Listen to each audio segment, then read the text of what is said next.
Laura, thanks for taking the time to chat with us. Draw gives you the #1 seed for the Challenge Cup semifinal. Now it's against Racing Louisville. What are your thoughts on today's game? I thought again we were really defensively solid. Didn't give them a lot of opportunity. We had a few chances where if we just had a little bit more quality, we could have got a goal. But I think the biggest thing for me is we've played 6 games. We've been very purposeful in how we've rotated our team. Our group has the most parity across the 4 teams, and we haven't conceded a goal. I think that's an exceptional stat. And now we've gone 2 Challenge Cups to date since I've been here without losing a game. So I think it just speaks volumes to the group that we've got. And yeah, about the no goals conceded throughout the group stage, and you've talked about the depth of your goalkeepers, the best you've seen, you've had coaching wise, but just any additional comments to just kind of how everyone stepped up and did their part to make it so no goals conceded through the group stages. Yeah, everyone's been exceptional. I think we've changed the back line every game. I mean, every game we've played a different team, so like we've been very purposeful with that. We want to expose players to what it's like to play in this league. We want to see them in different positions potentially. We want to see them in different partnerships, and we've done it all, thrown it all at them. Early in the Challenge Cup, it was often without a lot of training because they were midweek, and they've all just stepped up, which shows the calibre of player that we have, their ability to be professional, take on board tactical information and execute, and I think that they've done that really well. Thank you. So I was wondering if we could get an update on Belser, because it seems like she took a knock before half-time that got subbed off. Yeah, she's okay. It was actually planned. She was always coming off at half-time. I think if it was a game that we really needed her, we could have kept her on. But yeah, I think she had a bit of a knock, but nothing that would have kept her out. So we'd always planned that she'd only play 45 minutes today. And a little unrelated, of course, Ballard won the US2 title. Yeah, I saw that. Yeah. I was wondering if you're watching and your thoughts on the impact. I didn't actually watch, but yeah, I mean, phenomenal. I think that's so cool. We say that Seattle's a big soccer city, and it's been really dominant by the Sounders for a long time, and we've started to etch our sort of history within that sort of soccer landscape, and the fact that we've got another team doing that, I think is amazing. Thanks for taking the time, Laura. I wanted to ask how, for yourself, the game was as far as looking at, or did you have the opportunity to watch the U.S. team, and did that weigh at all on today? Yeah, I think it did. I actually, as we all know, I'm very superstitious, so I didn't get up at 2 a.m. because I thought that it would impact the game day too much. So I actually got up at 5 a.m. and didn't look at my phone and watched it without knowing the score. And just gut-wrenching. I think penalties is brutal, always is, either way. But I thought, the players showed up today. I thought the team was excellent, but it's the worst way to go out of any tournament. Devastated for them, but it was really nice to see Angelina and Quinn today. I think all of our players have come back earlier than they want, but I think the big thing for us has always been that we care about them as people first, and the first thing that came to mind for me was just all of those people that I've worked with and continue to work with, and just how they are as humans first and foremost, and how devastated I'm sure they all are. And have just 2 others. Is General, are they all of them going to be able to be available for selection on the I don't know. I've got no idea. And then there's obviously a lot of talk, criticism of Vlatko and some of the decisions that he's made. And your name has been tossed down a lot as far as a replacement coach. Do you have any interest in that, in coaching the national team, or any critique of his job? No, not at all. I haven't got any critique about him. He's a phenomenal coach. He's a phenomenal human being. I was so privileged to work with him. And my focus right now is the rain. I think we're in the middle of a season. We put ourselves in a really good position in both competitions that we're in, and right now my focus is solely on the rain. Hi Laura, thank you for taking my question. Great game today. Firstly, about today's game, what was the purpose of bringing on Elise, Olivia, and Sam at halftime?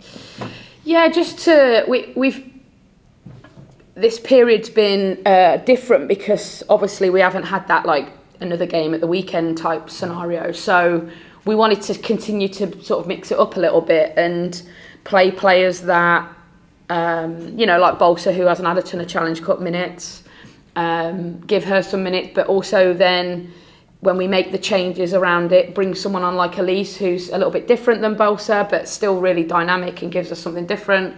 Similar with Olo, like just to give her a little bit of a breather, but also get her minutes. And Sammy's wasn't actually really planned to come on at half, but we felt with Ryan had a little bit of a knock in training this week, so we sort of had to manage her a little bit too. So yeah, it was all sort of planned around. Lou's was planned, and the others were planned for 45. So yeah, we try. Sometimes plans go to your way, sometimes they don't, but today they did. Speaking of plans, now you're entering the knockout stage of the Challenge Cup. How is your team going to approach that versus the group stage? Yeah, it's obviously challenging with the time scale that it sits in. I think we have do we have a home game before the semi or an away game? Home game?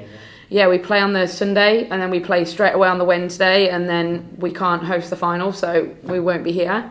So, it's a really quick turnaround to go Sunday, Wednesday, and hopefully Saturday. So we're going to have to manage the group, and I think the positive thing is we've done that throughout predominantly this journey, because obviously priority for us is the regular season. Like, we're not going to shy away from that, but also we want to win trophies, so we want to put ourselves in a good position to be able to get points in the home game, but also set ourselves up to be able to go and give the semi-final a really good go.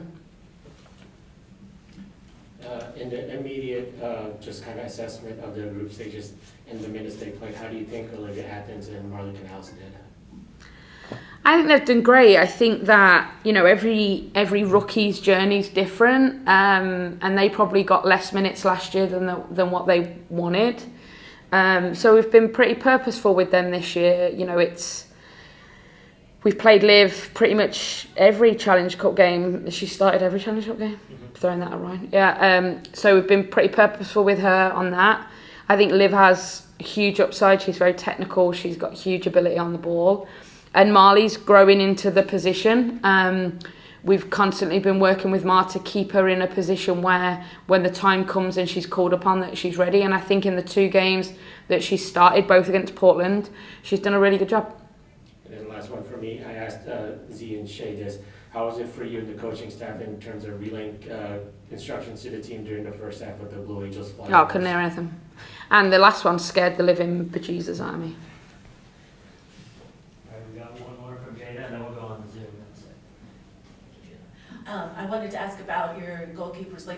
Will you, as you go through the knockout stages with the Challenge Cup, would you go back to Fallon in that, or just kind of switch? We'll continue doing what we've been doing. As far as the regular season that starts back up again on the 18th, what's your outlook right now on how the team's positioned? I think we're in a better spot than we were a year ago. At this stage, we were clinging on to dear life to get into the playoffs at this stage last year. So we're obviously in a much better place right now. But we've got quite a few away games in our stretch towards the end. I don't know what the points tally is going to be to get in the playoffs, but I think it will probably be lower than it was last year because of how close everybody is. And that's always our first target, get in the playoffs. And then if we get in the playoffs, then let's go and win the Shield. So that's our next target. We've got one target, top seed in the Challenge Cup. Next target, get ourselves in the playoff. And if we get that one, go and win the Shield. All right, we'll take one from Jonathan on Zoom. Jonathan, go ahead. Thanks, Ryan. Hi from Melbourne, Laura. Oh, wow. Just about 11 a.m. here. It's not actually that bad, thankfully. Oh, okay. I bet you drowned your sorrows a little bit last night, though. I can appreciate that. With a lot of sleep, that's about it. Good for you. I appreciate what you said a minute ago, but I'm sure your phone's blowing up and it's going to keep blowing up, and there's going to be a whole lot of noise, and you know it, and I'm sure you're ready for it. How do you block it out? Because I think you know that time's going to come. Look, I think I've lived it before. I lived this 4 years ago, so I think I'm very mindful that this is my priority. This job's my priority. I love it here. That's no secret. I've committed to the future of this club, and I think I probably will delete all my social media for a little bit just to try and keep myself on track. And look, I get it. I think I actually give our team and our players credit if my name's anywhere near anything, because that just shows the performances that our group's been putting in. But my priority is the reign. I've not shied away from it. I've said this publicly. I enjoyed my time at US Soccer. That's no doubt. And the US Women's National Team is probably the top job in the world, if not top 3 job in the world. That's just reality. And if my name's anywhere near it, then that's an honour. But first and foremost, my priority is the reign. So it is going to be hard to block it out. There's no doubt about that. But I've lived it before, so I've got a little bit of experience with it. As always, thank you. Appreciate it. Thanks, Jonathan. We'll take one more real fast Okay. from Jeff. You're going to stay up to watch England? Oh God. It's me. I'm actually going home for a couple of days, so not home, to LA home. And I don't land till midnight, so I probably will watch a little bit. And yeah, they've looked good. So Serena's great. All right. Thanks, everyone. Thanks, Laura. Thanks, guys. Thanks, Laura. Thank you.